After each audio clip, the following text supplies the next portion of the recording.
On n'est pas là pour s'amuser. Je dis que donne le ballon. Ambiance militaire à l'école de football des Brasseries du Cameroun. Ces enfants ont été sélectionnés dans tout le pays parmi 5000 autres postulants de la même classe d'âge. Ils rêvent de devenir professionnels à tout prix. La première année, c'était pas du tout facile. Quitter sa famille pour aller dans un autre coin, c'était pas vraiment facile de s'adapter. Mais au fur et à mesure, on a pris le tempérament. Quand tu aimes ce que tu fais, il y a des privations. C'est là où on essaie de faire la différence. Quand on entre à l'école de football de Brasserie, c'est se priver de cette distraction pour mieux avancer. Pendant les 6 années du cursus, les élèves sont soumis à un rythme intense. Levé à 5h45, école, entraînement en fin d'après-midi et devoirs après le dîner. Le prix à payer pour l'espoir d'intégrer des clubs prestigieux, l'école a récemment placé un joueur à l'Olympique lyonnais. Djibril se souvient du jour où il a été admis à l'école.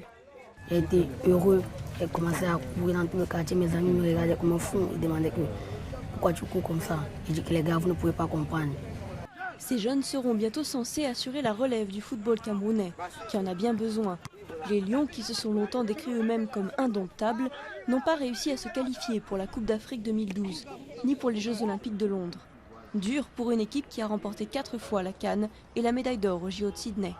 Pendant notre période faste, nous n'avons pas pensé que les joueurs vieilliraient et qu'il faudrait, n'est-ce pas, les remplacer par des joueurs plus jeunes. D'où l'accent mis aujourd'hui par la fédération sur l'encadrement des jeunes, pour éviter que n'importe qui ne s'improvise entraîneur.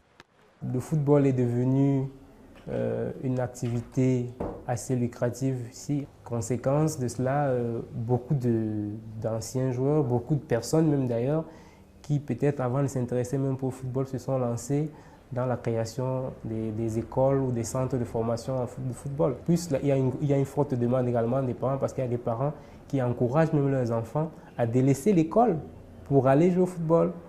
L'école des Brasseries a intégré la scolarité obligatoire dans son cursus il y a 3 ans seulement, de façon à former les élèves intellectuellement aussi et d'assurer un avenir même à ceux qui n'iront pas rugir avec les Lions.